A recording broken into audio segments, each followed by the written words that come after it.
Bonjour, bonjour à tout le monde. Bienvenue sur ce nouveau direct organisé par Miroir Social, organisé dans le cadre du Rendez-vous des Trésoriers. C'est le numéro 3 du Rendez-vous des Trésoriers. Donc un rendez-vous parrainé et porté depuis le début par Upcop et Technologia Expertise. Donc merci à vous deux de porter cette rencontre qui est dédiée donc au cœur d'activité des CSE. Donc, on a abordé plusieurs sujets. Les deux premiers, le premier concernait les règlements intérieurs. Ensuite, en deuxième édition, on a parlé de qu'est-ce qui faisait une qualité de gestion.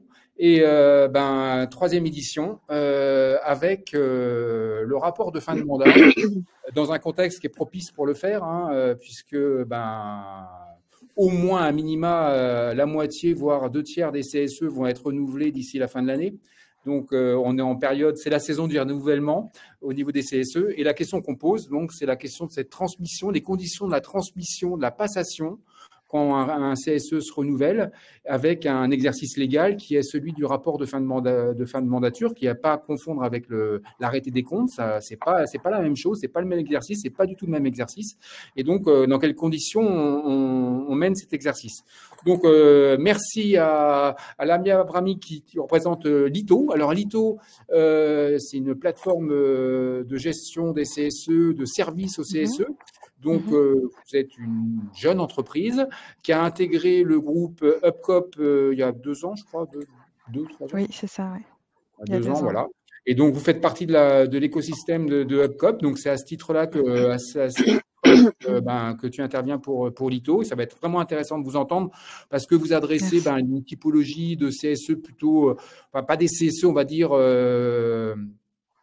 Voilà, vous avez près de 800 CSE, donc tu en parleras mieux que moi, mais en tout cas, il y a une typologie des CSE dans des PME, dans des ETI, où il n'y a pas forcément une présence syndicale complètement affirmée, etc. Donc, ça sera intéressant de voir les conditions de passation dans ces conditions. Jean-Hugues Roquel, toi, tu représentes Technologia Expertise. Donc, vous faites l'audit, l'expertise des comptes, vous accompagnez les CSE dans leur comptabilité. Et on va avoir la chance d'avoir 2 témoignages. Nawal, tu avais déjà eu l'occasion d'intervenir sur le deuxième. Donc, toi, tu es secrétaire du CSE de Veolia Eau Île-de-France. Ça représente à peu près 1000 Île-de-France, oui. Donc, merci à toi de réintervenir. Et avec plaisir. Martinez, toi, tu es élu au CSE d'Ipsos et tu étais jusqu'à peu trésorière de ce CSE. Ipsos, à peu près 1000 salariés. Voilà. Et merci à toi parce que en fait, j'avais lancé un appel à témoignage et tu as répondu. Comme quoi, tu avais des choses à dire. Tu avais quand même Nawal, ça va être ton premier exercice. Et Nathalie, toi, tu en as fait quelques-uns, des rapports de fin de mandature. Donc, ton expérience va être intéressante à partager. Et respectivement, après, les couleurs syndicales, c'est pas le plus important dans le sujet qui nous intéresse ce matin. Mais Nawal, toi, tu représentes, t'es élu et représente un CFDT. Et toi, Nathalie, tu représentes, t'es élu CSE. C'est ça. Voilà. Et Rodolphe Ellerlé, donc j'ai le plaisir d'animer cette matinée. Écoutez, bienvenue à tout le monde dans le chat. Et n'hésitez pas à partager vos retours d'expérience sur l'exercice, ce que vont vous inspirer, ce que vont dire nos intervenantes et intervenants sur leur retour d'expérience. Et les vôtres sont tout aussi intéressants, donc n'hésitez pas à les partager. Voilà, écoutez, on va commencer. Donc, comme je le disais, c'est un exercice, le rapport de fin de mandature, il est cadré légalement, c'est une obligation légale, on va dire. Maintenant, dans les faits, on se rend compte que il y a un décalage, comme un peu le règlement intérieur. Dans la première édition, on parlait du règlement intérieur.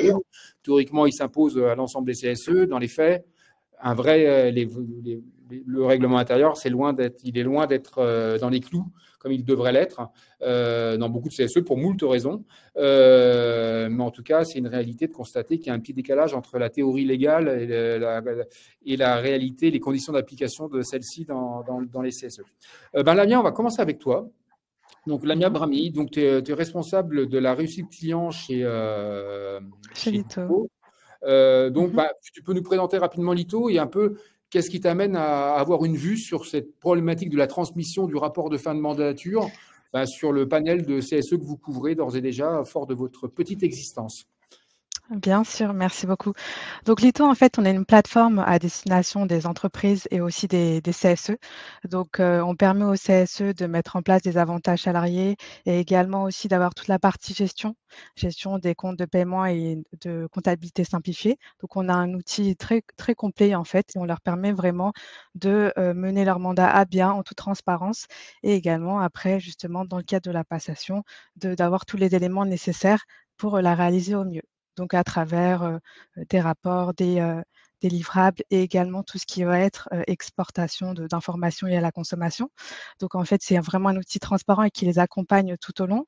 Et il y a aussi toute cette partie d'accompagnement aussi avec, de l'humain en plus d'une plateforme. Donc ils sont accompagnés tout au long de leur mandature. Donc nous, on accompagne des clients très différents et des CSE différents, de grandes entreprises, mais également de plus petites, entreprises. Donc, dans mon rôle, je suis amenée en fait à être en contact directement avec des trésoriers et à les accompagner justement dans cette passation quand il y a un changement, justement une fin de mandat qui est mise en place et qu'il y a des nouveaux élus ensuite qui arrivent. Donc parfois, on peut se retrouver dans un contexte particulier où en fait, on voit que ça n'a pas été très bien fait. Donc les nouveaux élus en fait ont très peu d'informations sur ce qui a été fait et en fait, il y a tout à revoir avec eux. Donc j'ai eu le cas, il y a pas moins de 2 semaines en fait avec, un CSE justement qui n'avait pas du tout de visibilité sur ce qui avait été fait et qui voulait en fait être accompagné et savoir, ce qui avait été mis en place et comment en fait on pouvait, remettre tout à plat.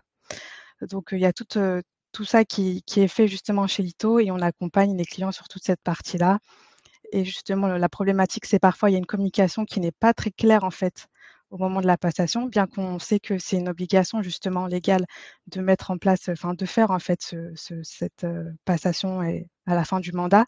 Mais, c'est au-delà de ça, c'est aussi justement de bien vouloir accompagner ses successeurs et vraiment de prendre ce rôle, à cœur et d'avoir cet impact aussi social dans l'entreprise.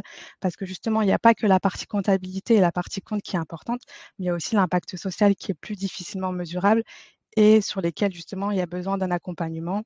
Donc nous, après, on va en fait un peu, les accompagner, enfin remplir les trous qui manquent par rapport à cette passation. Mais, justement, il y a tout ça qui est important et on voit que parfois il y a pas mal de manquements où il y a des personnes, des élus qui partent, sans vraiment, informer les successeurs et ça peut être assez problématique pour les personnes qui reprennent ensuite, le la suite du CSE. Et ce que tu disais, alors je me permets une petite aparté par rapport au chat. Mmh. Il y a des personnes, enfin c'est normal que vous ne vous, enfin en fait dans le format actuel, on ne voit que les intervenantes et intervenants, et en l'occurrence également l'animateur que je suis, à l'écran en vidéo. Sinon c'est exclusivement de l'interaction par chat, mais la chat on le prend en compte vraiment, mais c'est normal de ne pas vous voir comme si vous êtes habitué à des Teams ou des visios, d'autres formats de visio, etc., où effectivement on peut voir un peu tout le monde à l'écran. C'est pas le cas là, donc voilà, c'est simplement cette petite précision. Lamia, ce que tu disais, c'est que tu disais ça doit dépasser le, c'est du bon sens de faire une bonne transmission, ça doit dépasser le cadre légal, l'obligation Exactement. légale. Exactement. Au-delà du cadre légal, c'est vrai que, quand on est, élu, on a aussi un rôle dans l'entreprise et c'est un rôle qu'on fait, bénévolement pour certaines raisons. Il peut y avoir plusieurs raisons diverses et variées, mais c'est que généralement aussi, on veut avoir un impact auprès des salariés et c'est du bon sens, selon moi, que de vouloir accompagner ses successeurs ou ne serait-ce que vraiment leur, donner quelques informations basiques. Parce qu'on se retrouve parfois avec des nouveaux élus ou des CSE en fait qui ne savent absolument rien de ce qui a été fait. Donc l'avantage de l'ITO, c'est qu'il y a toute cette, information qui est disponible et en plus avec, l'accompagnement du chargé de compte, on peut en fait facilement remettre tout ça à plat. Mais c'est vrai que ça paraît parfois un peu surprenant. Mais après bon, il peut y avoir plusieurs raisons qui expliquent, cette non passation. Mais c'est vrai que, ça devrait se faire, après pourquoi ça ne se fait pas? Il y a sûrement des raisons. Il y a parfois des personnes qui quittent même l'entreprise et qui ne sont plus là, donc ça, c'est encore plus problématique. Mais oui, ça devrait, être fait, par les anciens élus. Justement, je vais passer la parole rapidement à Nathalie qui va étayer ce que tu dis. Nathalie, toi, c'est intéressant avec toi avant que tu auras Oui. ensuite l'occasion de redévelopper, mais là, une petite aparté, c'est-à-dire que il y a eu, tu as fait ton rapport de fin de mandature dont tu as parlé tout à l'heure, fin décembre. Oui. Tu n'as pas été reconduit en tant que trésorière. Oui. Voilà, parce que les jeux, on ne va pas rentrer dans les détails. Mais pour autant, bah, tu assures la passation et la transmission auprès de ton successeur en tant que trésorier. Pour toi, et aussi, il n'y a pas besoin d'une cadre légal, c'est histoire de en bonne. Enfin, si tu peux nous expliquer un peu dans quel contexte tu continues à dire je vais transmettre pour autant, malgré que je n'ai pas été reconduit comme trésorière, alors que ça faisait quand même plus de 10 ans que tu le faisais, quoi. Oui, ça faisait plus de 20 ans que j'occupais la trésorerie ou la trésorerie adjointe avec ma collègue. Et après avoir présenté le bilan de fin de mandat pour des questions, on va dire purement, syndicales, le bureau a complètement changé et donc je n'ai pas été reconduite au poste de trésorier. J'ai présenté ma candidature aussi en poste de trésorier adjoint pour justement pouvoir pleinement aider le trésorier nouvellement élu, que je connaissais parce qu'il était déjà secrétaire d'un mandat précédent. Donc voilà, il y avait un côté plutôt sympa. Donc je me suis dit, je vais me présenter là-dedans. Ça n'a pas marché, mais ça n'a pas empêché, étant élu, de continuer à non seulement faire la formation du nouveau trésorier et du trésorier adjoint, de les former aux différents outils, à la fois comptable, gestion et juste la partie bancaire, on va dire, et de continuer à soutenir le trésorier. Et pas plus tard que hier, j'ai continué à dire, voilà, tiens, il y a ça qui va pas, est-ce que tu veux que je t'aide sur telle ou telle chose, etc. Donc j'ai beau ne pas faire partie de ce bureau, je continue à le faire en bonne intelligence. Mais effectivement, cette passation a pu se faire aussi parce que j'ai continué à être élue. Si je n'avais pas été élue au CSE, bien sûr, j'aurais transmis les éléments, on va dire, pendant un mois. Mais après, ça aurait été, je pouvais plus trop après intervenir là-dessus. Voilà. Ça aurait été beaucoup plus difficile. C'est assez limite quand même. Ça aurait été beaucoup plus difficile parce que forcément, on n'a plus d'heures de délégation et quand on passe du temps à expliquer, former, résoudre les problèmes que le trésorier apprend sur le tas, etc. Quand on n'a pas d'heure de délégation, après, c'est pas débrouille-toi tout seul, mais voilà, on peut pas y passer autant de temps. Voilà. Ok. Écoute, merci à toi. Merci pour cet éclairage de bonne intelligence. Je pense qu'il y a à en prendre de la graine dans pas mal de CSE. Merci à toi. Lamia, je te redonne la main sur. C'est quoi tu en parlais, tu constates que parfois, même parfois souvent, la transmission elle n'est pas assurée quand vous arrivez sur des comptes des CSE. Et concrètement, ça se traduit comment les CSE? Tu me parlais quand on préparait l'entretien, par exemple, des trucs tout bêtes, tout bêtes et un peu dérangeant et voire irritant de ne pas avoir accès au compte bancaire, des conneries comme ça. C'est quoi les freins dans lesquels se retrouvent les élus en l'absence de transmission? Par exemple, justement, ils n'ont pas accès au compte bancaire, ils ne savent pas ce qui a été fait avec les comptes auparavant. En termes de tout ce qui va être action sociale ou œuvre sociale, ils n'ont pas non plus de visibilité sur ce qui a été réellement utilisé en termes de fonds. Donc, c'est problématique parce que justement, parfois, ils ont des frais. Ils héritent en fait dans un contrat parfois qu'ils doivent régler, mais ils n'ont pas accès au compte. Donc, en fait, ça peut engendrer, c'est un peu un effet de boule de neige, où ça peut engendrer pas mal de choses. Donc, après, nous, on essaye d'agir rapidement pour leur donner accès au compte bancaire. Donc, bien sûr, on doit effectuer des vérifications d'identité, ce type de choses qui sont assez rapides. Mais bon, c'est quand même quelque chose qui aurait dû être fait avant d'attendre en fait la dernière minute quand ils voient qu'ils ont pas mal de choses à payer, des virements à faire. Et c'est là que en fait ils disent ah oui mince en fait comment j'ai accès au compte bancaire. Donc il y a peut-être aussi un petit pas une réelle prise en compte de tout ce que ça engendre en fait, le fait de pas avoir accès, pas avoir l'information.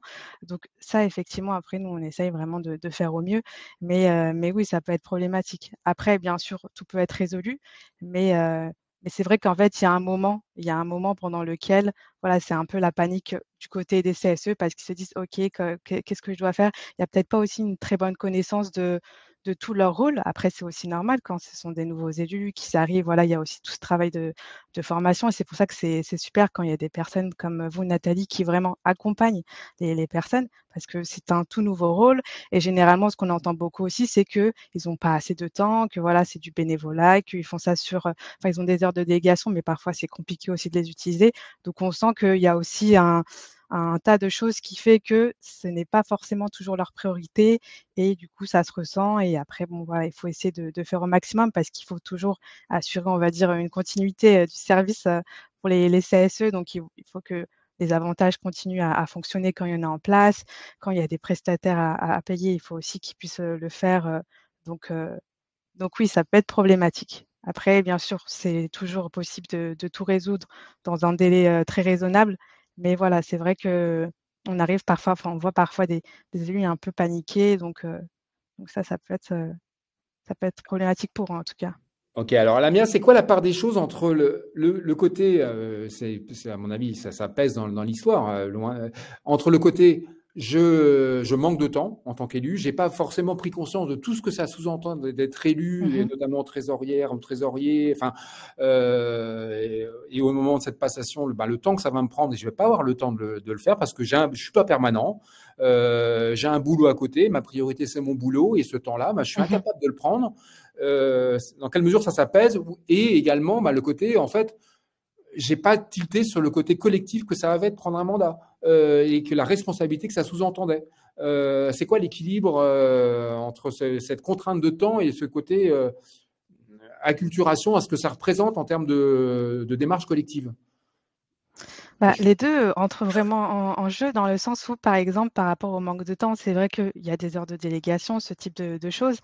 Après, ça dépend vraiment des moments et des secteurs d'activité des clients, mais c'est vrai qu'il y en a où on sent où ils sont, absents, c'est-à-dire qu'ils ne se rendent parfois pas compte aussi de ce qui se passe, sur leur compte et donc nous, après, justement, on a aussi ce rôle de les tenir informés, vraiment, on les accompagne, en fait, mais c'est vrai qu'il y en a qui sont pas tellement à l'affût de ce qui se passe. En fait, on sent qu'ils ont été, élus, mais ils n'ont pas forcément le temps et ça joue beaucoup. Donc après, est-ce que c'est quelque chose à revoir après, j'imagine, de leur côté en interne, aussi d'essayer de mettre vraiment en place et d'utiliser leurs heures de délégation.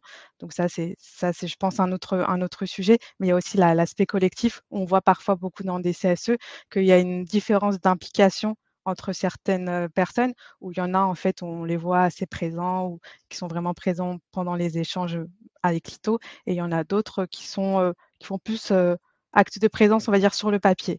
Donc après, bon, c'est vrai que c'est pour ça que quand je pense qu'on s'engage en tant qu'élu, il faut vraiment aussi, le faire pour les bonnes raisons et après toutes les raisons sont valables, mais voilà, il faut prendre en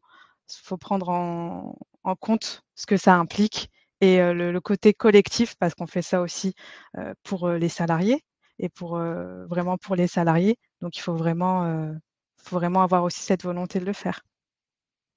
Lamia, je précise que tu es par ailleurs nouvelle secrétaire du CSE de l'ITO, du jeune ou secrétaire ou élu, secrétaire? Élu, Élu, exactement, élu, excuse-moi. élu, oui. Tu es élu au jeune CSE de l'ITO, donc vous avez l'occasion de voir si le Mmh. cordonnier va être bien chaussé au moment de la transmission, à la prochaine transmission. Alors, Exactement. simplement, avant de passer la parole à Jean-Hugues et de commencer à voir les questions qui commencent à tomber sur le chat, ok, tu l'as dit, effectivement, une solution logicielle, une application comme une plateforme comme Lito, forcément, est susceptible de favoriser la passation et la génération, la production des différents éléments qui vont nourrir le Mmh. rapport de fin de mandature. Il y a une question qui est posée dans la salle sur la structure la structure type d'un rapport de fin de mandature. En attendant, il n'y a pas un presse-bouton dans l'application Lito qui permet de générer le rapport. Il n'y a pas d'automatisme là-dessus. C'est pas presse-bouton. Il y a des automatismes au niveau de tout ce qui va être livrable, comptable, mais pas au niveau de tout ce qui va être compte rendu de fin de mandature, parce que d'ailleurs, il n'y a pas de format, à ma connaissance, à proprement vraiment clairement déterminé dans la législation. Mais, pour tout ce qui va être livrable, si là, il y a par contre, il y a des automatismes. Bien sûr, il faut créer son budget, prévisionnel avant. Et après, tout ce qui va être transaction qui est réalisé sur les comptes bancaires va venir impacter automatiquement les livrables qui seront ensuite téléchargeables en un clic. Mais après, pour tout ce qui est compte rendu de fin de mandature, non, ça c'est vu qu'il y a aussi l'aspect aussi vraiment qu'il faut. C'est pas que de la comptabilité, c'est pas que des chiffres, il y a aussi l'impact social et tout ce qui a été mis en place, qui est aussi à prendre en compte dans ce compte rendu. Du coup, ça c'est propre à chaque CSE vraiment de le rédiger. L'importance d'avoir une approche collective sur le sujet. Bah, écoute, merci à toi, Lamia. Et n'hésite pas à Merci. reprendre la parole quand tu veux, au moment dans les interactions, quand tu le sens. N'hésite pas. Merci à toi. Merci. Jean-Hugues, je te passe la parole. Alors, il y a des questions. Alors, il y a une question, on va y venir. Enfin, il y a une question. Enfin, il y a un participant qui pose la question. Ben, des conditions, moi je prends le terme d'une transmission pourrie, hein, quand un CSE où c'est parti complètement en live et il y a eu même des choses pénalement condamnables et qui peuvent être instruites. Voilà, quand on récupère un CSE comme ça, comment ça se passe? Il y a une question qui est posée dans la salle. On y viendra, ça c'est clair. Et la question de la structuration qui était posée également. Est-ce qu'il y a quelque part un modèle type de rapport de fin de mandature? Jean-Hugues, je te laisse embrayer là-dessus, sachant que toi, ton point, c'est normalement un rapport de fin de mandature, c'est l'exhaustivité des activités de la mandature. Donc effectivement, la notion de format, elle est compliquée. Comme le disait Lamia, c'est pas simplement des éléments comptables, ce ne sont pas simplement des éléments comptables. Et toi, ton point, enfin après, je te laisse partir, mais toi, le point clé, le nœud quand même du rapport de fin de mandature, pour toi, c'est d'assurer de donner une photo. Pour toi, tu fais l'analogie avec c'est une transmission de patrimoine. À un moment T. Je te laisse embrayer. Exactement, Rodolphe. Bonjour à tous. Oui, alors après la partie effectivement sociale qui a été expliquée par Lamia et qui est véritablement importante dans cette transmission d'informations entre deux mandatures, je vais refaire un petit point donc sur les aspects légaux. Et indiquer donc ce rapport de fin de mandature, il est prévu par l'article R2315-39 du Code du travail. Donc voilà, si vous voulez avoir plus d'informations, vous pouvez aller sur cet article-là. L'article donc détermine que les membres du comité social et économique sortant rendent compte au nouveau CSE de leur gestion, et y compris les attributions économiques et professionnelles et les activités sociales et culturelles. Il faut savoir que ce rapport de fin de gestion, il est obligatoire pour tous les CSE, que ce soit les CSE d'établissement, les CSE d'entreprise ou même les CSE centraux. Alors, pour répondre à la question de Jérôme, il n'y a pas de formalisme. Le Code du travail ne prévoit pas un format particulier pour transmettre ces informations. Il faut simplement savoir qu'il y a une partie effectivement qui est véritablement comptable. Je vais y revenir. C'est la partie patrimoine, transmission du patrimoine du CSE donc à la nouvelle mandature, et vous avez ensuite toute une partie qui est plus administrative, qui est la transmission de documents juridiques, comptables ou encore financiers, tels que le règlement intérieur du CSE, les conventions qui ont été passées au cours de mandature avec différents prestataires. Ça peut être aussi les litiges en cours. Nawal pourra donner quelques exemples à ce sujet-là. C'est aussi transmettre à la nouvelle mandature l'ensemble des comptes annuels. Donc, les comptes annuels, ils sont présentés tous les ans au CSE et l'ensemble de ces comptes annuels devront être transmis à la nouvelle mandature. Les états des comptes bancaires, etc. Donc, vous voyez que ce n'est pas effectivement que des notions comptables, mais il y a tout un autre aspect derrière qui est la transmission de ce que le CSE sortant a réalisé au cours de sa mandature, donc au cours des 4 années. Alors, concernant la partie purement comptable, vous devez donc transmettre, le CSE doit transmettre ce que l'on appelle le patrimoine. Alors, le patrimoine, il est composé à la fois de valeurs économiques positives et de valeurs économiques négatives. Pour la partie positive, eh bien, vous allez transmettre, les CSE transmettent, ça peut être des biens immobiliers, des chalets, des appartements pour les vacances. Ça peut être des biens mobiliers tels que des véhicules, là aussi dans le cas de Nawal, du CSE Veolia. Ça peut être du matériel informatique, etc. Vous allez transmettre des stocks si vous gérez de la billetterie. Et ça, on va revenir sur cette gestion des stocks qui est un élément important dans la transmission. Vous allez transmettre aussi donc les comptes bancaires. Dans les comptes bancaires, vous allez devoir, l'ancienne mandature, elle va devoir donner tous les codes d'accès au nouveau bureau pour que ceux-ci peuvent aller directement sur les comptes bancaires. Il faudra penser aussi pour la nouvelle mandature de se déplacer auprès des établissements bancaires avec le PV de nomination et les cartes d'identité pour pouvoir donc faire les modifications. Vous allez transmettre aussi, je vous ai dit, ça, ce sont les aspects positifs du patrimoine, et puis vous allez aussi transmettre à la nouvelle mandature des éléments négatifs. Et ces éléments négatifs, ce sont les dettes. Les dettes auprès notamment des fournisseurs, ou encore, si le CSE dispose de salariés, il va transmettre des dettes sociales et fiscales.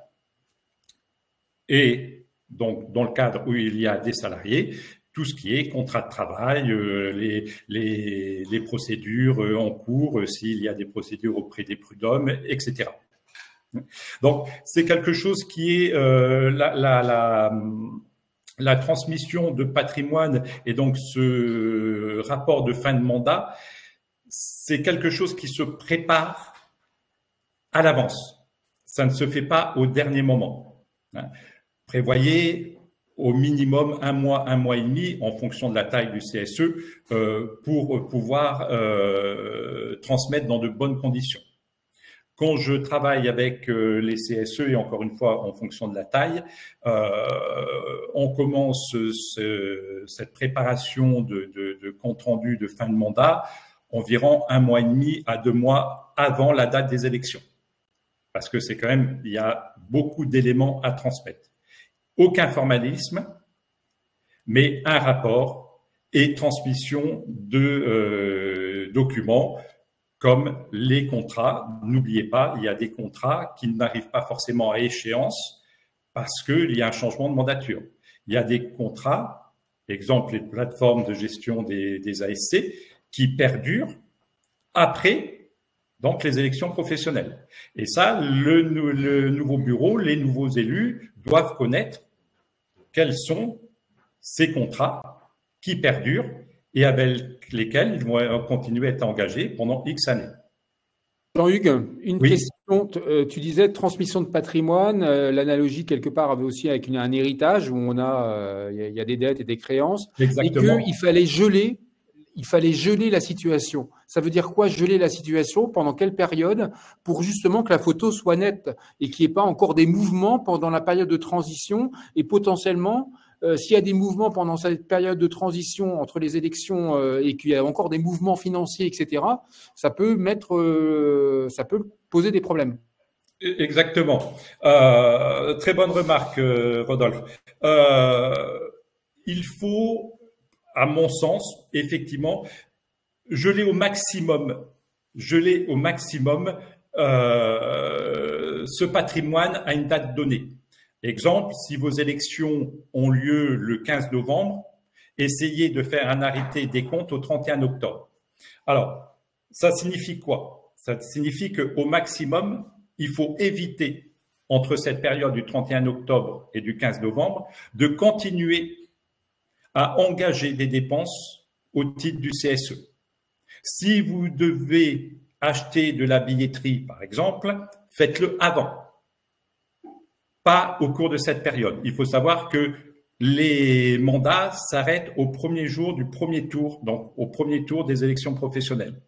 Donc, théoriquement, le trésorier, alors principalement le trésorier, ne doit plus engager donc le CSE dans des dépenses au cours de cette période-là. Donc, quand on transmet un patrimoine, il faut arrêter ce patrimoine à une date et éviter qu'il y ait des opérations ultérieures. Alors, je dis bien éviter parce que c'est pas toujours évident. Je prends des exemples. Vous pouvez avoir des prélèvements mensuels qui se font auprès des établissements bancaires. Ça, vous ne pouvez pas les interdire et il faut donc simplement dans le rapport qui va être fait par l'expert comptable ou par le trésorier, indiquer qu'il y a eu des opérations qui ont été passées sur le relevé bancaire après l'arrêté donc du patrimoine, mais ces opérations, elles doivent être minimes et ça ne doit pas être des opérations effectuées directement par le trésorier.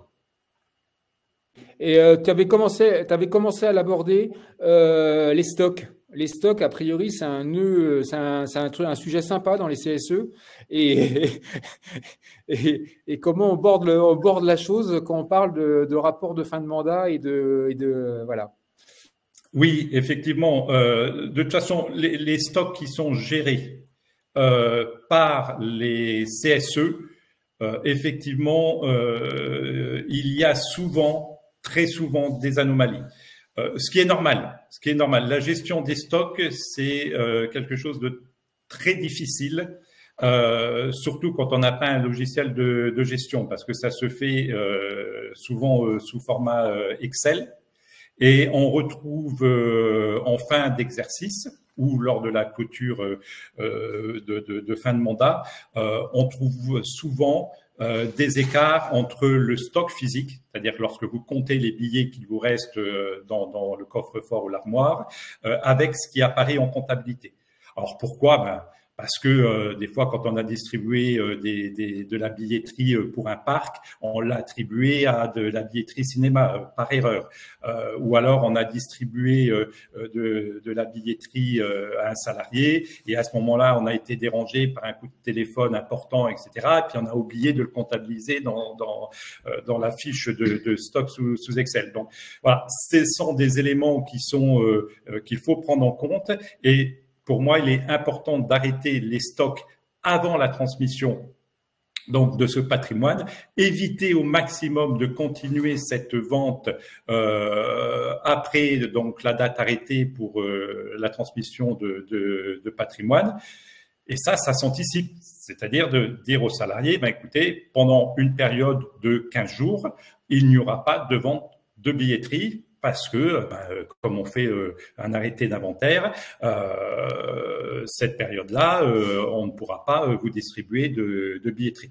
Donc, c'est vraiment important de transmettre un patrimoine au plus près de la réalité au nouveau CSE.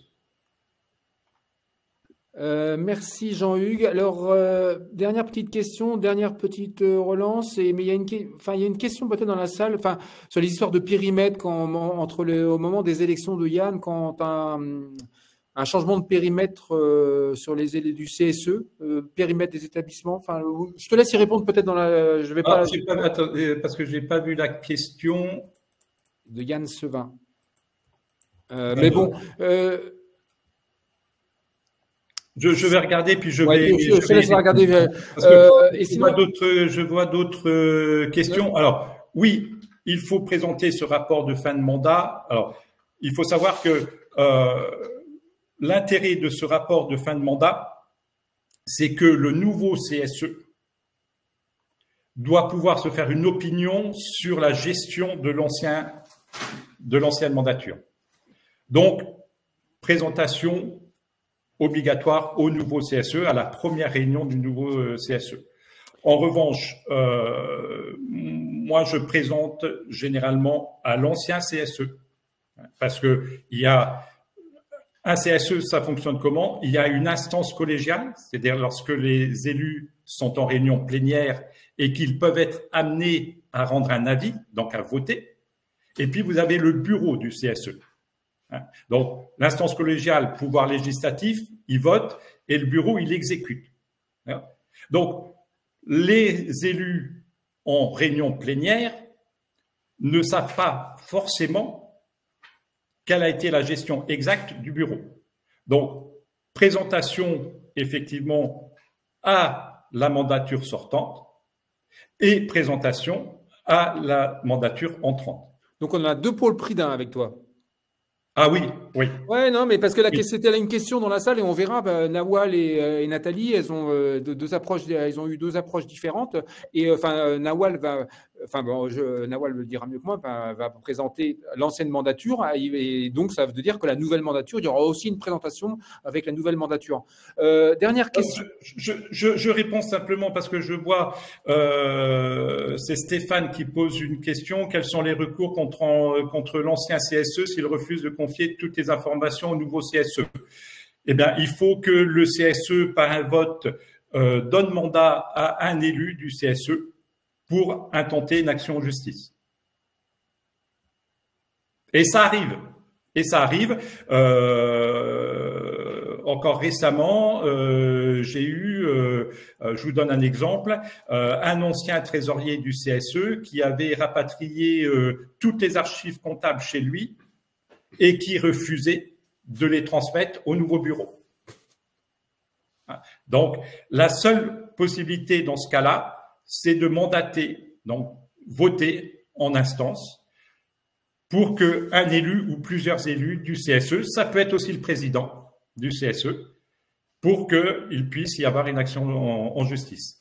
Ok, merci Jean-Hugues. On garde. Ok, merci à toi. Et je vais essayer de répondre à la question de Yann. Je vais la rechercher. N'hésite pas à répondre dans le chat ou alors de prendre de reprendre la main. Et Lamia, c'est pareil pour toi. Si tu vois des choses. Nawal, je te passe la parole. On ne te voit pas. Tu nous entends, Nawal? Oui, je vous entends. Ouais, vous me voyez? Ouais, super. Alors, oui. Alors, attends. Là, j'ai du Larsen. On va faire. Est-ce que... Mince. Ah, j'ai eu Larsen. C'est galère. Ça. Alors, attends. Peut-être couper le micro, je vais le rajouter. Bon.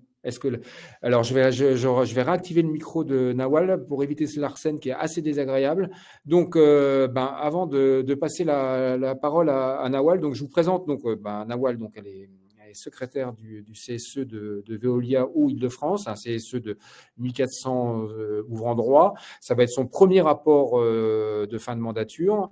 Et après, je laisse embrayer Nawal. Mais les conditions, Nawal, on va dire, le bureau a hérité d'une situation, on va dire, pour le moins dégradée. C'est un peu sous-jacent dans le chat avec un certain nombre de réflexions d'intervenantes et d'intervenants sur des situations dégradées, voire pénalement répréhensibles. Et donc, on ne va pas non plus s'épancher sur la nature de la situation parce que ça a bien plombé l'histoire quand même, parce qu'il y a des affaires au pénal qui sont encore en cours d'instruction, donc on ne peut pas non plus aller trop s'épancher sur le sujet. Toujours est-il, ça illustre le côté, la difficulté qu'une nouvelle majorité qui prend à bras le corps un CSE ou qui était complètement parti en live avec clairement des trous dans la raquette en termes de gestion et qu'on ne sait pas où est parti des montants conséquents, comment on rattrape le coup et comment on se prépare à l'exercice 4 ans après. Et comment on a pu redresser la barre mais les conséquences de ce que ça a pour rattraper le coup et en quelle mesure c'est compliqué quand on a laissé partir les choses à volo. Nawal, je te réactive le micro. Hop.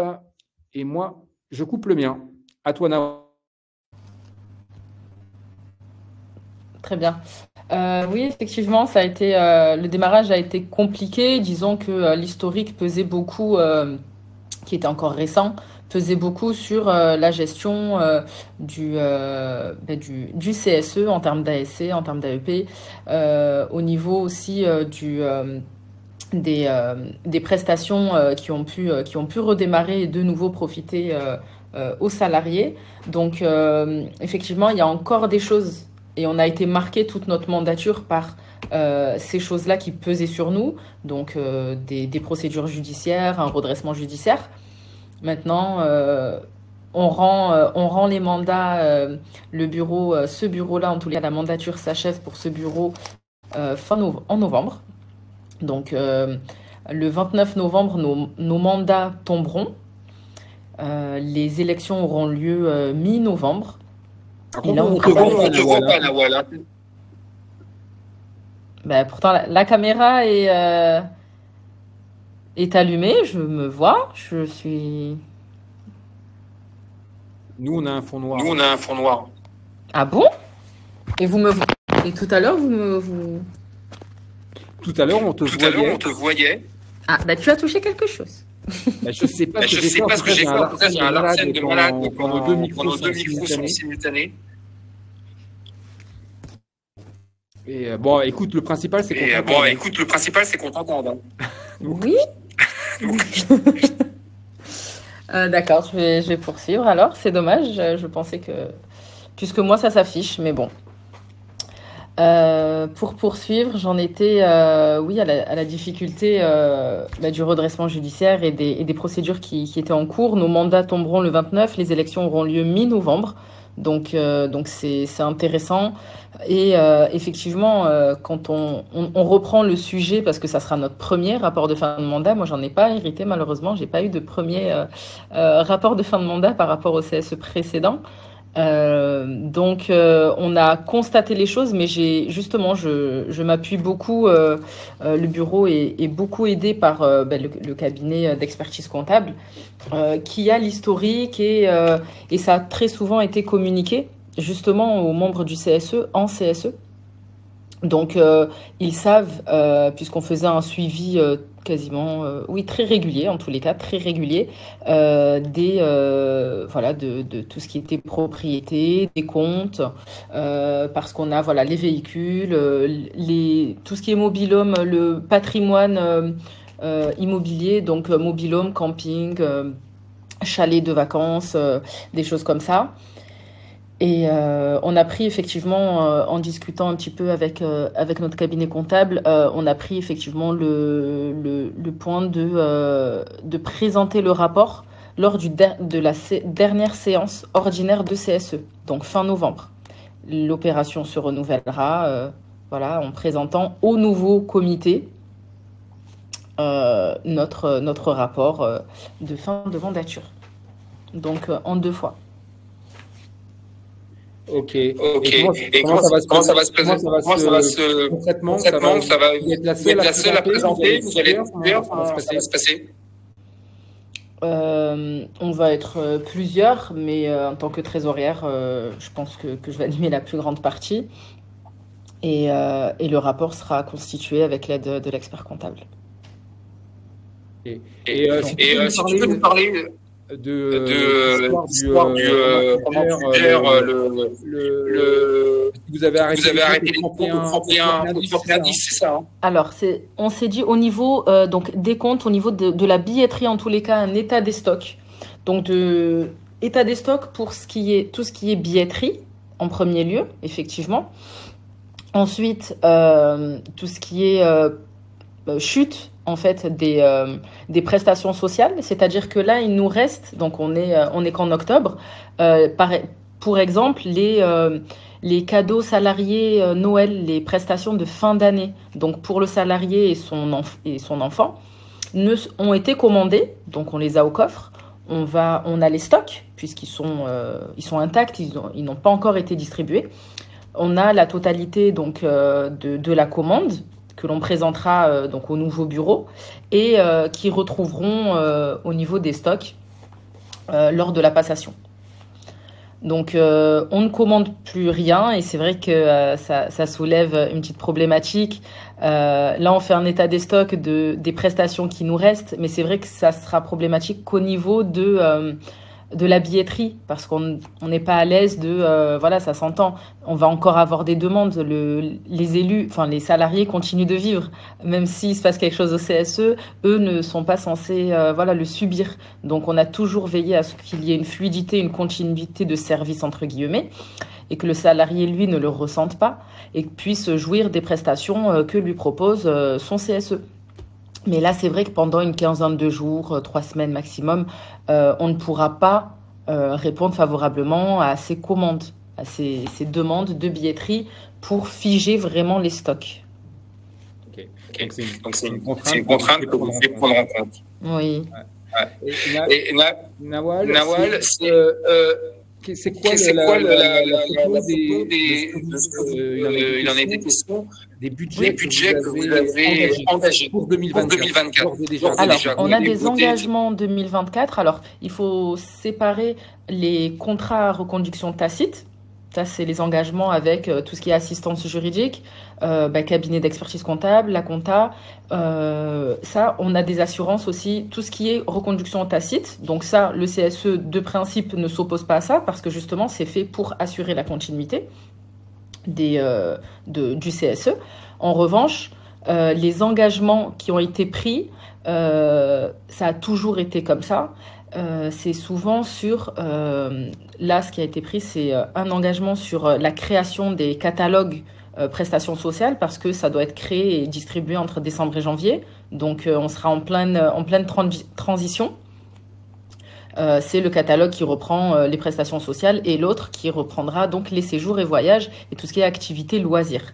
Et justement, en parlant de voyage, puisque pour pouvoir bénéficier de tarifs intéressants, négociés, on s'engage au moins toujours 6 mois avant avec le prestataire. C'est pas quelque chose qu'on achète le mois même. Donc ça, c'est c'est quasiment le seul engagement qui a été pris pour 2024. Et encore, c'est pour pouvoir justement ne pas mettre en difficulté aussi, et c'est ce qui s'entend, c'est ce qui s'explique, c'est pour le bien de la continuité du service, pour que le nouveau bureau ne se retrouve pas sans rien en fait, et doivent prendre le train en route et créer une grande difficulté, et donc qui pénalisera le salarié en bout de chaîne. Donc on va pas plus loin que ça, on s'est engagé juste pour un seul événement, un seul séjour. Voilà, c'était un voyage qui est programmé en mai et le reste de l'année, on les laissera, gérer, prendre des décisions qui leur conviennent, faire les choix qui leur conviennent. On a juste un petit peu amorcé le travail. C'est un voyage sympa au Japon. Super sympa, oui. Un voyage super sympa au Japon. Voilà. Alors, merci à toi. Merci à toi. Parce que sinon, ça fait du bien. Et c'est juste l'enfer. Donc, merci à toi. Et n'hésite pas à réactiver. Tu as la main, tu peux réactiver ton micro. Hein, donc, n'hésite pas quand tu juges utile et nécessaire de le faire. N'hésite surtout pas. Nathalie, à toi la parole. Donc, je rappelle, donc, tu es élu au CSE d'Ipsos. Tu étais l'ancienne trésorière pendant près de 20 ans du CSE, donc tu connais bien la maison.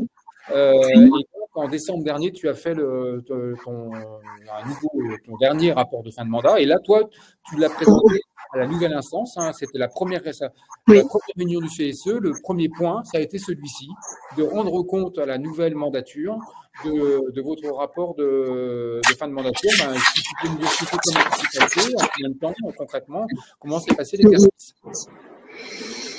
Écoute, ça s'est bien passé. On va dire que les nouveaux élus, on va dire, il y avait moitié d'anciens, moitié de nouveaux, donc il y avait pas de climat de suspicion, etc. Parce que on va dire que la majorité des élus me connaissaient déjà et avaient déjà eu affaire à moi pour la trésorerie, les présentations ponctuelles ou annuelles. Donc il n'y avait pas trop de mauvais climat. moi, effectivement, c'est moi qui ai présenté ce bilan de fin de mandat.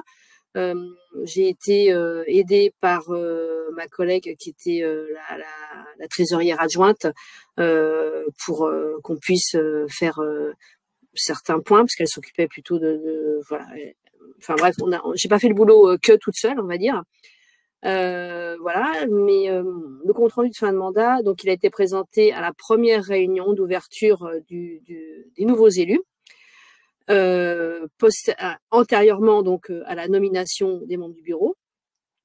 Et ce bilan de fin de mandat, on va dire qu'il y avait plusieurs parties.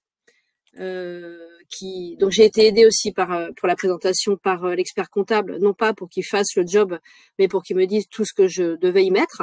Puisque c'était déjà mon deuxième présentation de fin de mandat, donc j'avais déjà un peu d'antériorité, mais voilà, je lui ai présenté quand même antérieurement avant pour qu'il me dise si tout était OK. Donc j'ai fait une première partie sur la dépense des ASC. Donc contrairement à ce que tu as pu dire à un moment donné, je n'ai pas présenté les dépenses de tout le mandat précédent. La présentation a eu lieu au mois de décembre. Et je n'ai présenté que les éléments de dépenses de l'année 2022, puisque le bilan 2021, lui, avait déjà été présenté aux élus en cours de mandat. Donc, c'était les dépenses actuelles de l'année 2022 pour les ASC, pareil pour les AEP. Excusez-moi, il y a une petite bêtise qui sonne. Et particularité pour la partie des ASC, forcément quand on donne une situation des dépenses à date, on est d'accord que la situation des dépenses ne présage absolument rien d'un résultat comptable, puisque un résultat comptable, quand on fait un bilan, il y a des écritures de bilan qui permettent justement d'enlever certaines dépenses parce qu'elles concernent l'année suivante.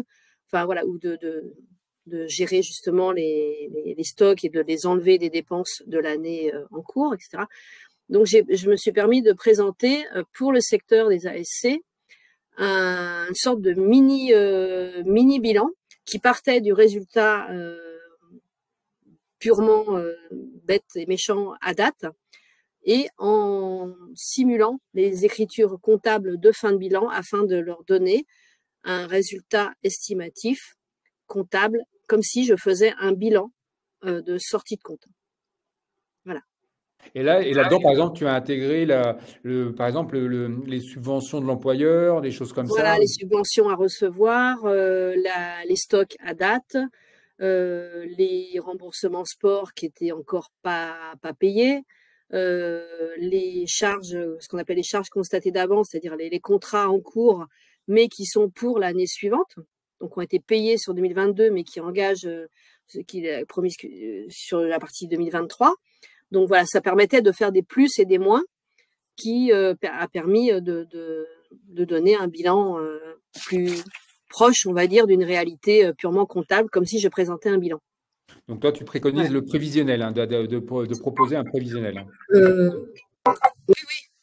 Moi, donc c'était ma vision des choses, parce que forcément, si je leur présentais un résultat à date purement comptable, on était à un résultat à date à moins 112 000.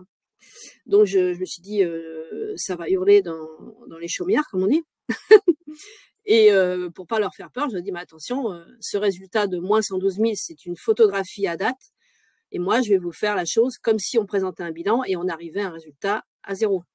Voilà, pour dire que voilà, les fonds étaient utilisés correctement et qu'il n'y avait pas de panique à faire.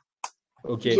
J'ai pas fait cet exercice sur les AEP, puisque c'était moins efficace. Parlons-en de ça. Parce que quand on a cadré, tu me disais, moi, quand je présente les choses, je mets quand on présente le bilan de fin de mandature, on présente les AEP dont tu parles, les activités, le budget des activités économiques et professionnelles. Et là, Et là, vous avez beaucoup de réserves, près de 300 000 euros de réserves. Même si vous faites des transferts avec les reliquats, ben, il reste quand même consistant. Et ça, tu dis, il y a vraiment un message à faire passer à la nouvelle mandature, de dire attention, c'est pas un pot de confiture sur lequel on peut taper gentiment, et c'est cadré, et que c'est pas pour amuser la galerie qu'on a cette réserve. Donc, message de prévention.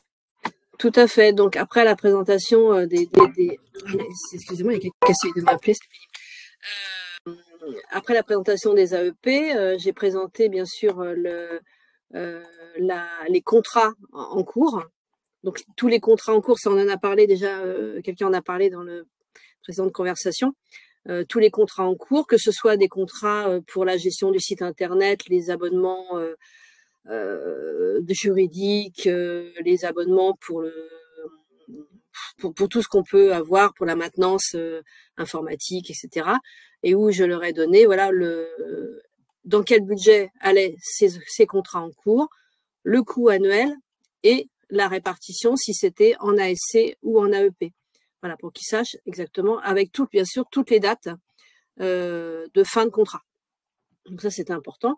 Et bien sûr, la partie dont on va parler ensemble, là, la partie trésorerie, présentation à date de tous les comptes bancaires, que ce soit les comptes courants ASC, AEP, nous on a des comptes d'épargne, etc.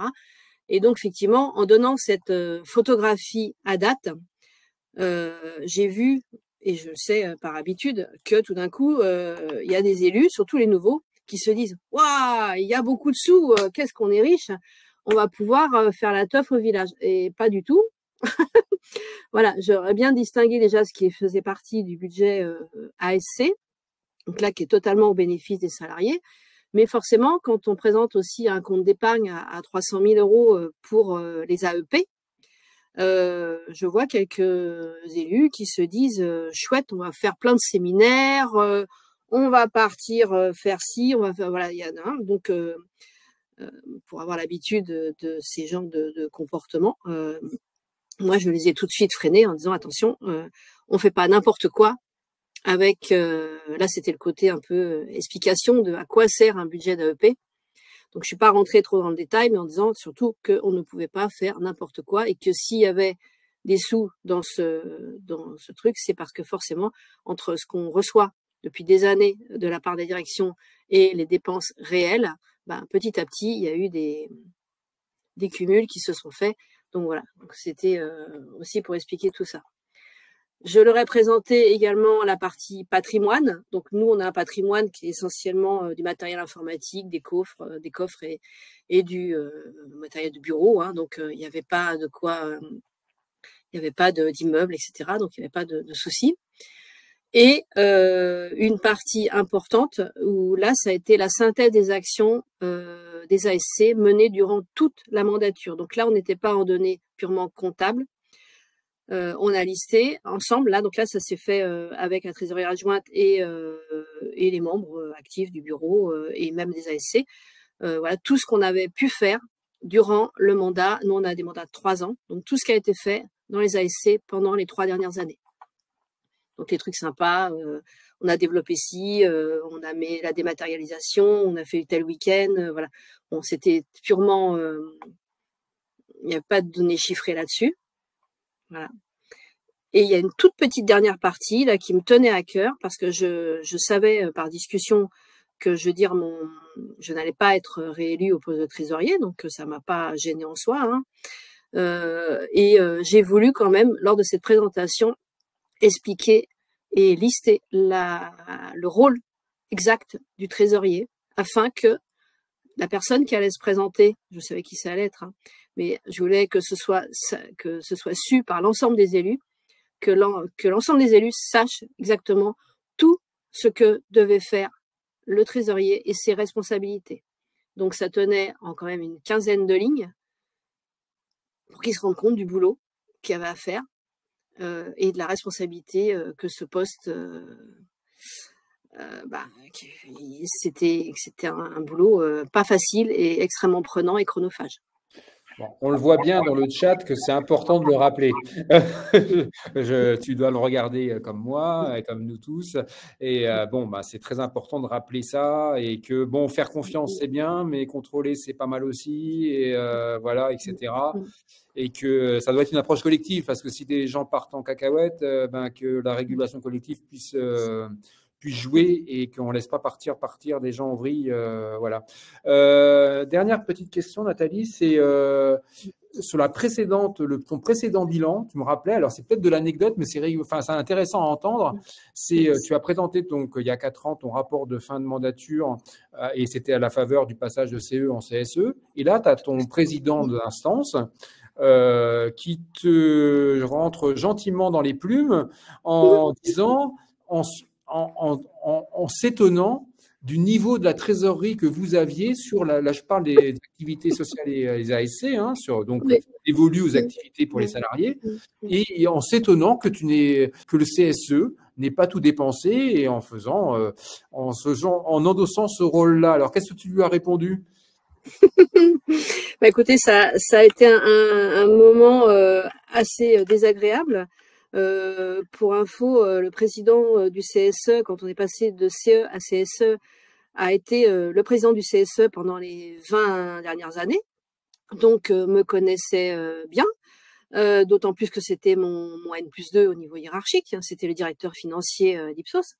Il y a toujours eu une confiance mutuelle. Il nous avait toujours dit, moi et ma collègue de la trésorerie, tant que vous serez là, je sais que les comptes seront bien tenus et que ce ne sera pas la débandade sur les dépenses et que vous contrôlez tout.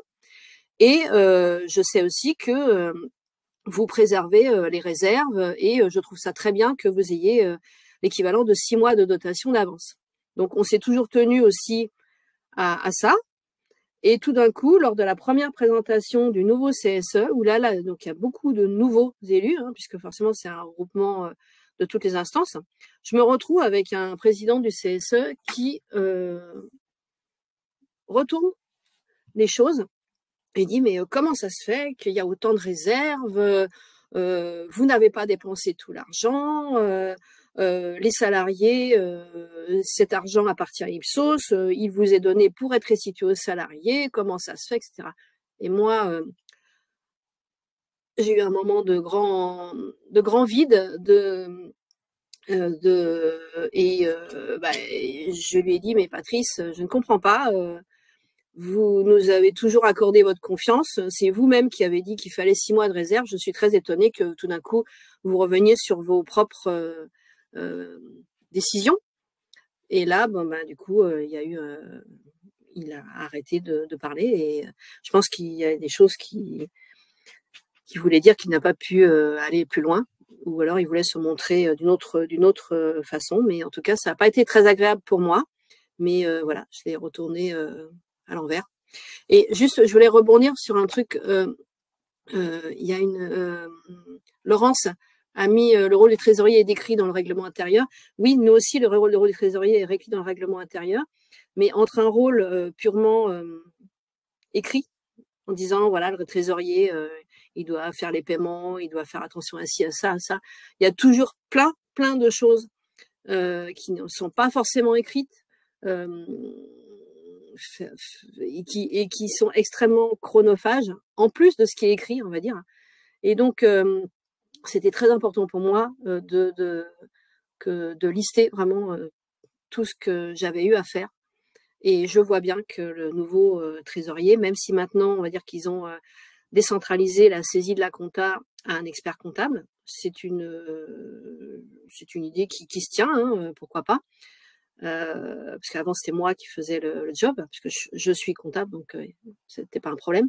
Maintenant, ils ont décentralisé un expert comptable. Mais ça n'empêche que le trésorier est en train à mon sens, d'un peu couler sous les responsabilités. Et j'ai proposé mon aide, tout en n'étant pas dans le membre du bureau. Donc, je suis en train d'essayer de faire comprendre aux membres du bureau que ce serait bien que je récupère le poste de trésorier adjoint afin de faire le job. Voilà. Finalement, ça va revenir. Mais voilà, ça, je ne sais pas s'ils le feront, mais voilà. mon collègue a un trésorier adjoint qui a d'autres responsabilités au sein d'Ipsos et qui n'a pas le temps matériel de l'aider. Et donc, mon collègue trésorier, on va dire, se retrouve avec des charges mentales extrêmement lourdes. Et ça me plaît pas parce que je le connais depuis longtemps et j'aime pas voir les gens couler.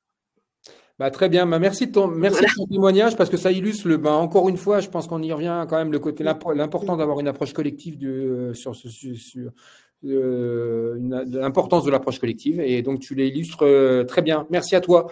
C'est pas bête de l'aider de Jean-Paul d'élire 2 trésoriers adjoints. Ok. Dans le prochain CSA, ça peut être une bonne idée.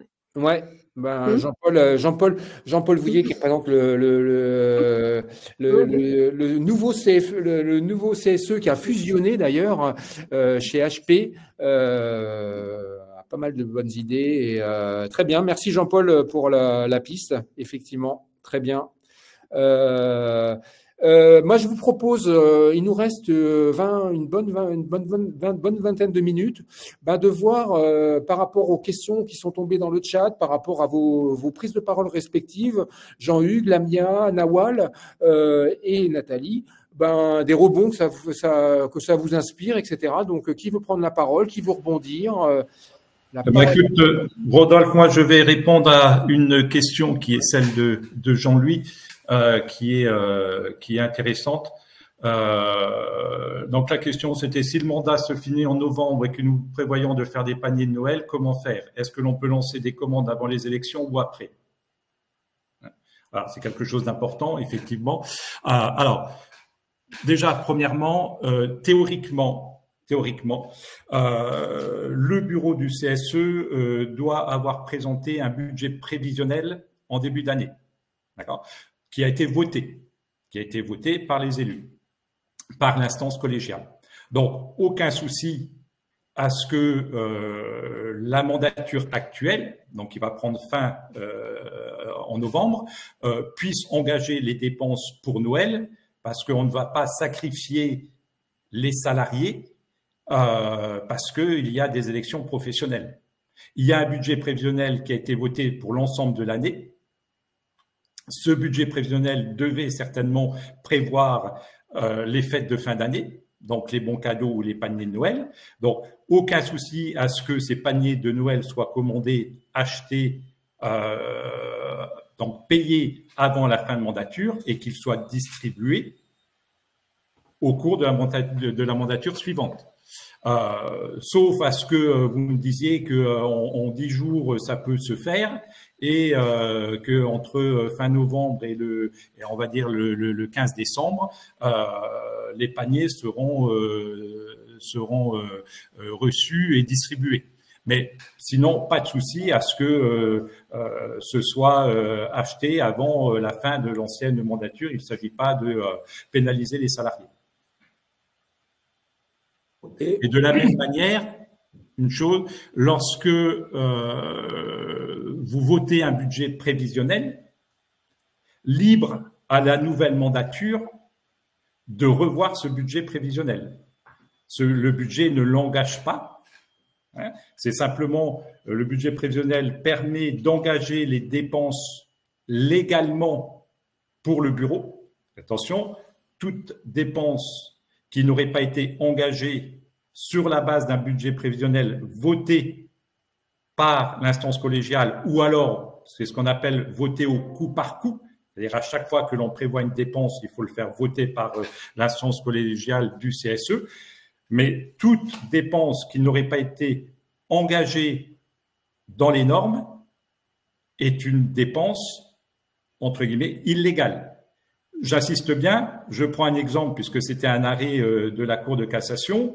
Un CSE avait acheté des chèques vacances, donc ce qui est bien de l'activité sociale et culturelle, avait acheté des chèques vacances pour les salariés et a passé cet achat au vote, mais par la suite, après la dépense.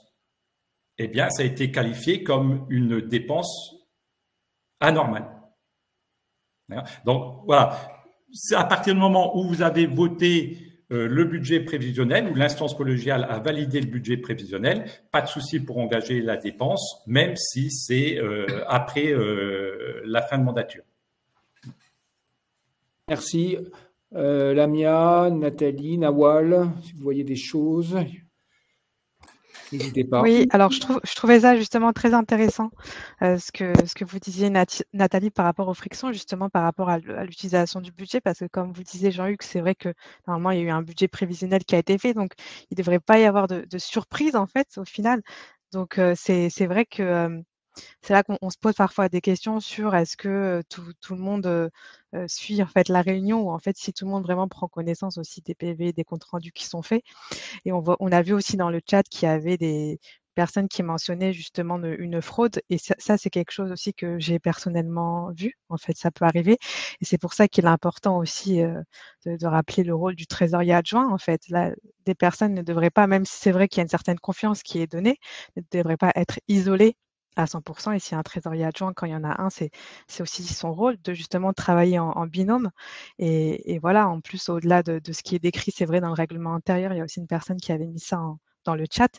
C'est vrai qu'il y a aussi tout l'aspect, on va dire, plus réel, tout ce qui n'est pas réellement écrit, mais voilà les responsabilités que ça engendre et qu'il faut connaître. Donc, c'est pour ça que c'est vraiment, comme tu disais, Rodolphe, un travail collectif aussi qui est fait. Et voilà, connaître vraiment les responsabilités que ça engendre, et aussi vraiment le faire de bonne foi et avec bonne intention. Après, c'est vrai qu'il y a parfois des personnes qui peuvent, à un moment ou à un autre, avoir des intentions qui vont être détournées. Mais c'est pour ça aussi qu'il y a tout ce qui est mis en place pour éviter justement ce genre de problèmes qui peuvent arriver dans certains cas et qui ne sont pas isolés, en fait. Claire, merci à toi. Nawal. Ouais, Nathalie? Oui, je voulais rebondir à un truc. Et moi, il y a un truc qui m'avait particulièrement gênée, mais là, c'est mon côté très œuvre sociale. C'est que forcément, on a dû bloquer toutes les œuvres sociales pendant 3 semaines et demie, c'est-à-dire, comme disait Jean-Hugues, du premier jour du premier tour. Et nous, tout a été bloqué jusqu'à la première réunion officielle du nouveau CSE. Et il s'est passé 3 semaines et demie. Mais même après la première réunion du CSE, comme parce que lors de la première réunion du CSE, en principe, on doit acter le règlement intérieur, si je me trompe pas.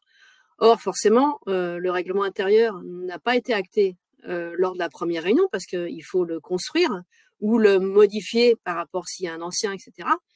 Et ce qui fait que ça a vraiment posé des problèmes pour les salariés, parce qu'ils n'avaient plus accès à rien. Et ça a été vraiment très problématique. Mais là, bon, on est dans des délais, on va dire, presque légaux. Mais moi, en tant qu'élu CSE très ancienne, c'était pas très agréable de dire aux salariés, bah non, je peux pas te filer de chèque cinéma, je peux pas faire ci, je peux pas faire ça, parce que on est bloqué, quoi. Et ça a été assez difficile. Donc il a fallu faire bouger, on va dire, l'ensemble des nouveaux élus, afin que il y ait, on va dire, un vote commun, en disant bon, allez, on réactive les œuvres sociales, parce que là, on est en fin décembre, il y a plein de choses que les gens attendent. Donc, comme je vous l'ai dit dans le chat, on avait lancé, nous, la commande de Noël avant les élections, et on avait demandé à décaler les élections, enfin, surtout à ma demande, parce que nous, on avait des élections du premier CSE, elles avaient lieu au mois de septembre. Donc, il n'y avait pas pire comme date. Et là, j'avais insisté lourdement pour qu'elles aient lieu fin novembre, afin que l'ancien CSE puisse faire ses commandes de Noël, gérer la distribution avant les élections. Très bien. Donc, on n'est pas ces problématiques-là. Ouais, très bien, pour anticiper. Ok, super. Nawal, tu nous entends? Ouais. Oui, tout à fait. Donc, je rejoins un petit peu les interventions précédentes, dans le sens aussi où on essaye aujourd'hui, nous, on est le bureau sortant. Donc, on essaie de travailler en bonne intelligence et vraiment avec sérieux et bonne volonté avec le futur bureau, pour qu'il y ait une transition la plus fluide possible, qu'il n'y ait pas de couac. Peu importe, après, voilà, ça doit dépasser, en tous les cas, les tensions et possibles tensions voilà, du climat social de ces prochaines semaines, déjà que les élections Voilà, tout ce qui tourne autour des élections tend un petit peu les gens. Donc, nous, notre but, c'est de rester pro jusqu'au bout parce qu'on a une responsabilité en tant que bureau, je dirais pas de neutralité, mais de sortir un petit peu de toute cette agitation autour des élections, de rester focus sur nos missions et d'assurer notre mission jusqu'au bout et au contraire aider, être de bonne volonté pour le futur bureau pour que justement ce soit dans le bien de tous, les élus du CSE, le CSE et surtout les salariés. Donc il y a des choses qu'on va pouvoir expliquer aux salariés.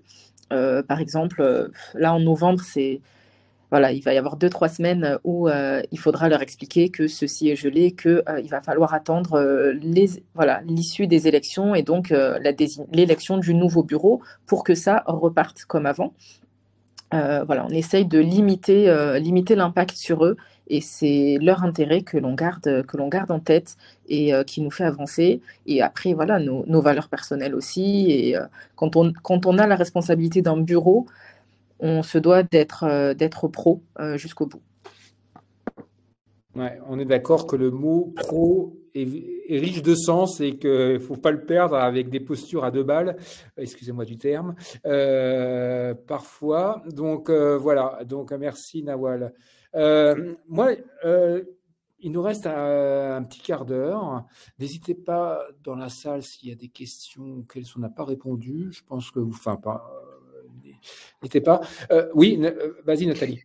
Je voulais rebondir sur ce que disait Nawal.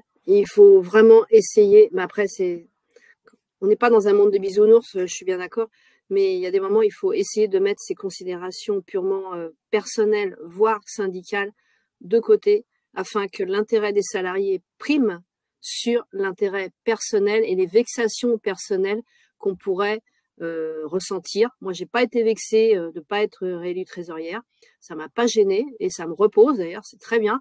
Mais faut vraiment mettre ces considérations personnelles et syndicales aussi, parce que je vois bien qu'il y a des pressions des fois syndicales. Il faut vraiment mettre tout ça de côté parce que l'intérêt des salariés, c'est ça qui doit primer et pas les intérêts personnels. Alors, justement, on parle de climat. Moi, là, je vous lance une perche parce que c'est un sujet dont on n'a pas parlé. Mais potentiellement, ça fait partie du bilan de fin de mandature. C'est quid de la capacité des élus de la mandature sortante à faire le bilan, entre guillemets, du climat social qui existe entre les élus et les salariés du CSE quand il y en a, parce qu'il y a parfois des salariés de CSE. Nawal, si je ne me trompe pas, je crois que du côté de Veolia, vous avez des salariés. Donc, ces salariés, ils doivent faire partie, entre guillemets, du bilan, on va dire qualitatif, c'est-à-dire que parfois, on sait très bien que ça peut être assez sanglant, les relations entre les élus, les salariés, entre les élus eux-mêmes, et que ça crée un climat qui est bien pourri, au-delà du côté financier, et que ça, dans la transmission, ça doit faire partie de la transmission potentiellement. Est-ce que c'est un sujet qu'on aborde, ça ? Qui veut parler ? Ici, la composition du bureau et des salariés du CSE, c'est quelque chose effectivement que l'on fait figurer. Parce que depuis 4 ans, il y a eu des mouvements du personnel aussi.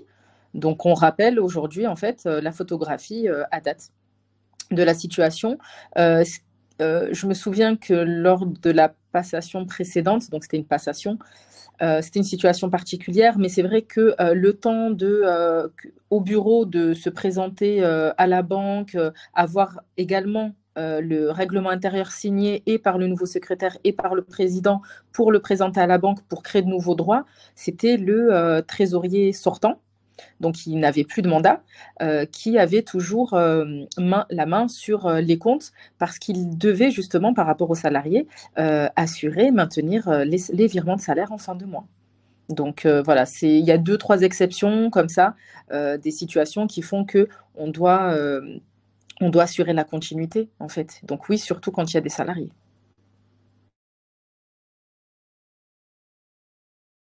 Entendu.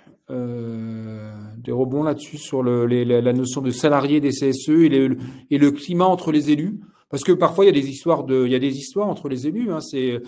Moi, sur Miroir Social, on a malheureusement souvent traité ce genre de sujet ou des histoires de diffamation entre élus de CSE. Hein.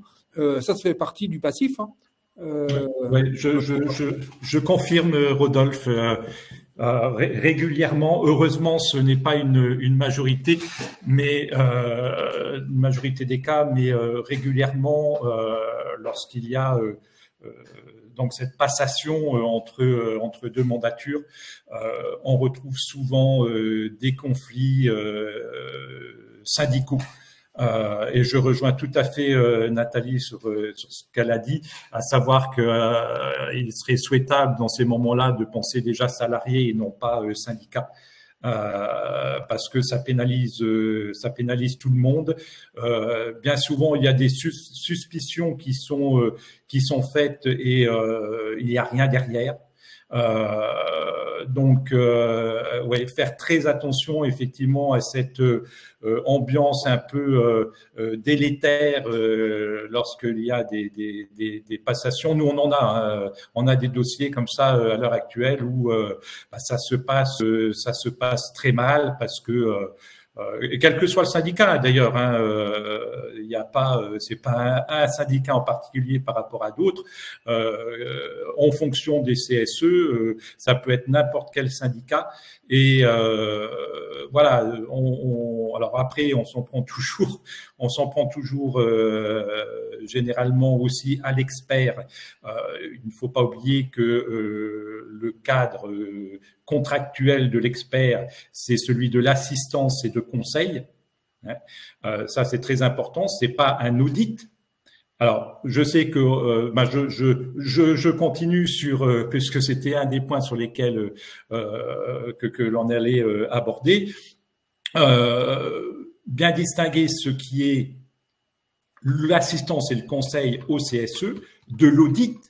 Et là, l'audit, la mission d'audit, c'est effectivement de regarder si il y a eu des anomalies graves au sein lors de la gestion du CSE. Donc, toute nouvelle mandature a la possibilité de décider d'un audit. Pour autant, ne le faites pas si il n'y a pas de raison valable de le faire. Ça sert à rien d'être toujours suspicieux vis-à-vis d'une ancienne mandature et de automatiquement décider d'un audit. Faites-le si réellement vous avez des doutes sur l'ancienne mandature. Voilà, donc autant nous avons des CSE pour lesquels la transmission se passe de manière excellente, autant il y en a d'autres où c'est un petit peu la galère pour tout le monde. Pour tout le monde, l'ancienne mandature, la nouvelle, l'expert comptable, et travailler dans ces conditions-là, c'est jamais agréable. Entendu, merci. Il y a une question, dans la partie questions, la seule, mais sinon c'était dans le chat, c'est très bien, de Boueny qui dit « Si pas de vote de budget en début d'année, est-ce toujours possible de le faire en sachant que la fin de mandature arrive au premier trimestre 2024 ?» Alors, attends, je regarde la question. La partie question. Alors, dans la partie question, c'est qui? Tu as Boueny, Jadi, Jofar. Tu peux répéter la question, s'il te plaît? Si pas de vote de budget, s'il n'y a pas eu de vote de budget en début d'année, oui. Est-il toujours possible de proposer au vote un budget en sachant que la fin de la mandature arrive au premier trimestre 2024? Alors oui, et il faut le faire. Il faut de toute façon préparer. Alors dans les CSE de taille moyenne, alors taille moyenne, c'est plus de 153 000 € de ressources, c'est-à-dire AEP et ASC confondus, et il faut remplir un seul de trois critères que je ne vais pas redéfinir là, mais pour les CSE de taille moyenne, comme par exemple Veolia, le budget prévisionnel se fait en fin d'exercice précédent pour le début d'année suivante. Et ça permet au CSE d'engager les premières dépenses et notamment les dépenses du premier trimestre de l'année suivante. Donc, c'est pas parce que la mandature va s'arrêter à la fin du premier trimestre qu'il ne doit pas y avoir de budget prévisionnel. Libre ensuite à la nouvelle mandature de reproposer ensuite un budget prévisionnel modifié.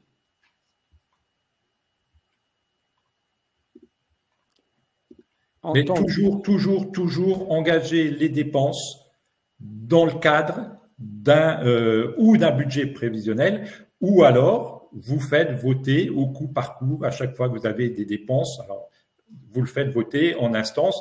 C'est pour ça que moi, je privilégie nettement et je conseille au CSE un budget prévisionnel. Le budget, il n'est pas figé. Vous pouvez revenir régulièrement devant l'instance collégiale du CSE pour représenter un budget modifié. L'objet du budget prévisionnel, c'est de ne pas dépasser les montants alloués par poste budgétaire.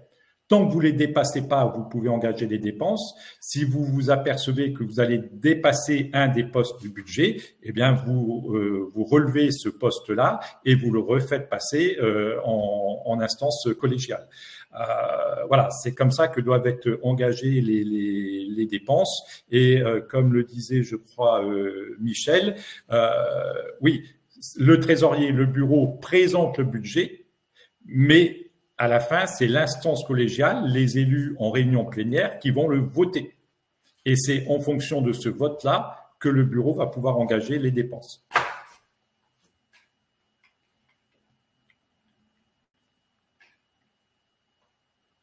Tu as ton micro de coupé, Rodolphe. Oui, merci. J'aurais qu'il pépette depuis le début. Donc, merci à Jean-Paul Vouillet de nous proposer, il nous partage lors du jour de son prochain CSE, là, dans le cadre post-fusion de 2 CSE, donc c'est important. Merci à toi, Jean-Paul.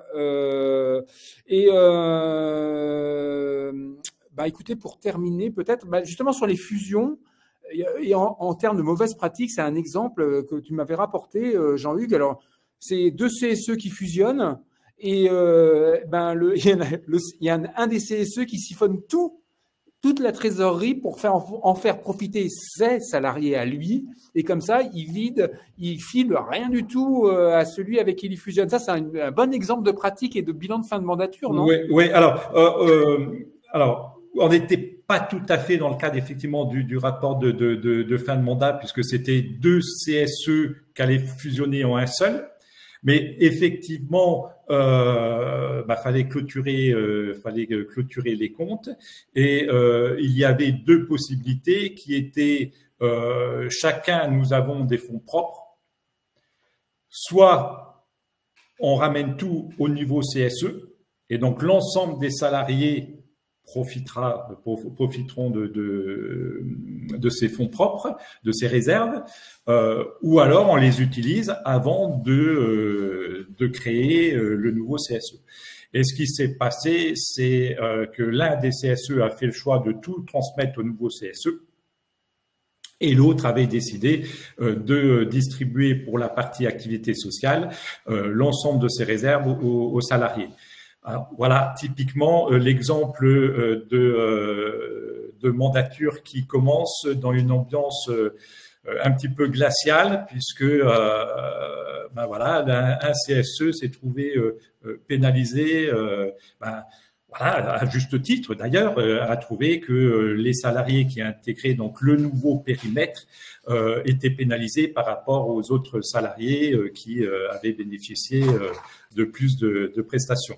Mais voilà, c'était l'anecdote pour vous dire que effectivement, quelquefois, et en plus c'était, je précise, et en plus c'était le même syndicat.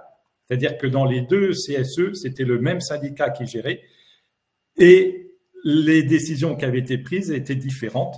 Donc, vous imaginez bien l'ambiance dans la nouvelle mandature. Merci pour cette anecdote. Pour terminer, on va terminer. Là, je vous propose Lamia, Nawal, un petit. On termine gentiment. Donc, merci à vous pour votre participation. J'espère que un maximum de réponses ont pu être répondues. Moi, je vous mets dans le chat la promo d'une prochaine rencontre qu'on organise le 7 novembre. Donc, n'hésitez pas à vous inscrire. Un petit mot de conclusion rapidement. Jean-Hugues, tu as pu. Merci à toi, Lamia. Voilà. À toi la parole. Merci beaucoup. Non, petit mot de conclusion, c'est vraiment du coup que comme on l'a dit au tout début du webinaire, c'est le bilan de sa mandature en fait se prépare tout au long de sa mandature.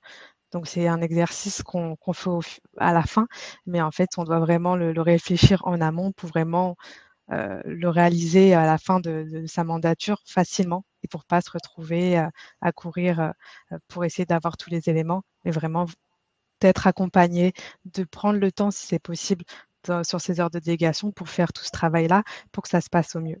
Et comme le disait Nathalie plusieurs fois aussi, vraiment de réfléchir surtout à l'intérêt des salariés. Merci beaucoup. Ah, on t'entend pas. Micro coupé. Merci de ta participation. Merci à toi. Merci à vous. Nathalie, Nawal, rapidement. Écoutez, moi, je vous remercie pour tout ce que j'ai entendu parce que c'était aussi instructif. Et voilà. Moi, je reste toujours dans l'optique salarié first, comme on dit. Voilà. Après, le reste, ce ne sont que des points d'ajustement. Parfait. Message reçu à partager. À toi, Nawal. Je vous remercie pour ces échanges. C'est vrai que c'est un sujet important et un document qui a toute son importance, déjà pour le bureau sortant, parce que ça nous permet vraiment de mettre à plat et de mettre même en évidence et de souligner toutes les actions et tout ce qui a été fait en fait pendant toutes ces années où on a été au service d'eux.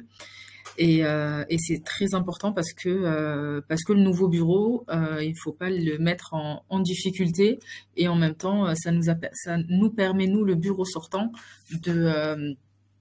de transmettre en fait un héritage et on en est fiers.